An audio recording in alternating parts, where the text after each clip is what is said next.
Hello, I'm Nova, and I'm here to narrate Moominland's secret origin. You won't believe this.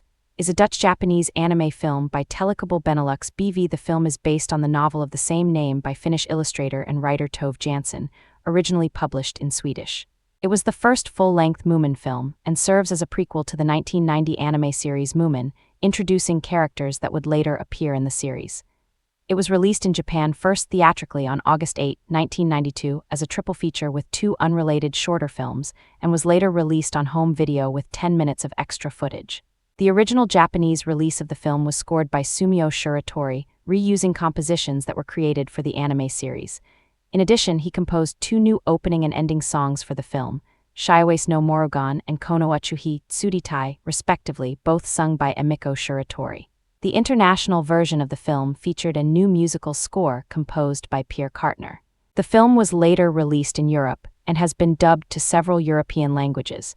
It was the 7th most watched film in Finland during the 1992-1993 season, with 166,738 viewers.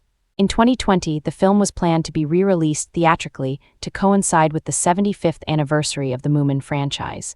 This version of the film is remastered in 4 kelvins and includes a reworked soundtrack and newly recorded voice acting. The film's re-release was halted indefinitely as a result of the COVID-19 pandemic, with it eventually being released in September 2023.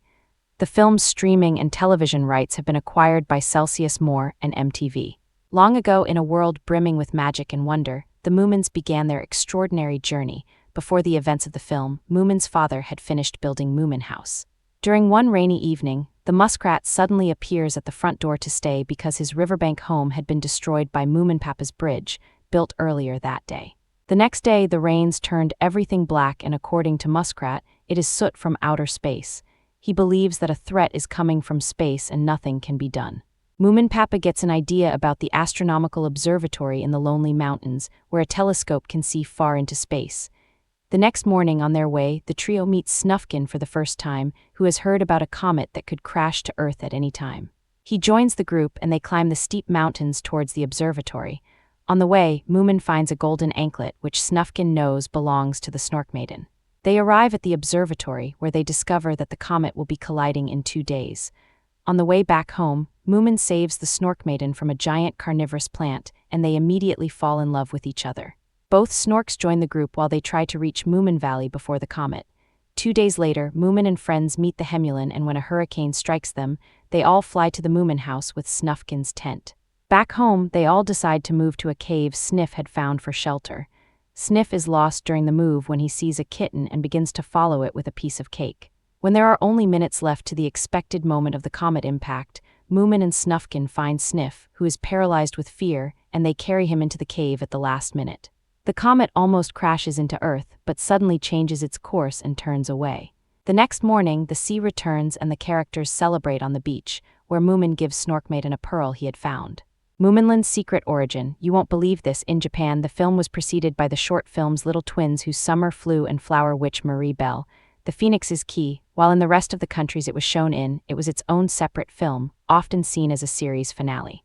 In international releases, the majority of the score was replaced with a new one by Pierre Kartner, as the majority had been recycled from the series. Kartner also wrote and performed 3 new songs to replace the opening and ending themes from the Japanese version. The first one playing after the opening scenes, the sea exploration of Moomin and Mai and Sniff's discovery of the cave, the second one playing over Sniff's exploration of the crater, and the last playing over the end scene and much of the credits.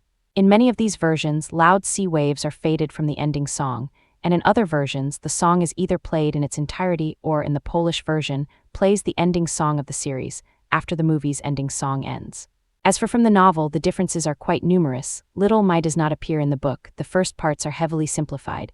The beach trip is spontaneous in the movie, while in the novel, the characters end up there after attempting to go to a dangerous place and the seashell search they embark on for Moomin Mama. In the film, Sniff's discovery of the cave is a random find. Muskrat simply knocks on the door after his home gets destroyed in the film, while in the novel, Papa finds him while the others are sleeping. The slapstick scene before Muskrat drinks with the characters is removed. Muskrat is no longer a book reader, and his philosophies are his own ideas. The foreshadowing of the Hattifatners is distilled to a simple sighting of them sailing down the river in the montage of them traversing to the lonely mountains. Moomin and Sniff go the trip mainly through walking, and subsequently, the only boat use is to the mountains to the observatory itself. Only the second Hemulan is in the movie. Moomin Papa and Moomin Mama simply suggest the observatory to Moomin and his company, rather than plan to travel there themselves. The preparation for the first trip is not seen, and both that and the trip take place on the same day, while the trip itself, for obvious reasons, happens later in the day. Long ago in a land of perpetual twilight, the Moomins were born from a single, extraordinary dream. An English dub of the film was released on the German DVD titled Die Moomins, Der Comet im Moominland. The English dub was produced by Hoke and Sonnepaus/Eskimo and distributed by Telescreen Distribution, rather than Eco Studios and Maverick Entertainment, respectively, like with the English dub for the series. As a result, none of the English actors from the series reprised their roles. The film premiered in Japan on August 8, 1992, and in Finland on April 2, 1993. In 1993, Comet in Moominland was the seventh most watched film in Finland with 166,738 viewers. In total, the film attracted 176,413 viewers in Finland. The film has been released on VHS and DVD. In addition to the Finnish version, the original Finnish DVD contains a Swedish version, as well as a Finnish version with Sami subtitles. In 2012, VL Media released new editions of the film, which included a Swedish version in addition to the Finnish version, as well as a Finnish version with Sami subtitles. The film was included in the Blu-ray box set for the Moomin anime series, which was released in Japan in 2012. In 2018, the film was re-released on DVD, which was remastered digitally. At the time, the film had not been re-recorded in Finnish by the current voice actors who voiced the characters in the Moomin Valley television series, so the new DVD release also included the original version of the film. However, unlike previous DVD releases, the new release does not include other language options or subtitles. The 4 Kelvins remastered version of the film was originally slated for release in September 2020. The re-release was then rescheduled to April 2022, before being delayed indefinitely as a result of the COVID-19 pandemic.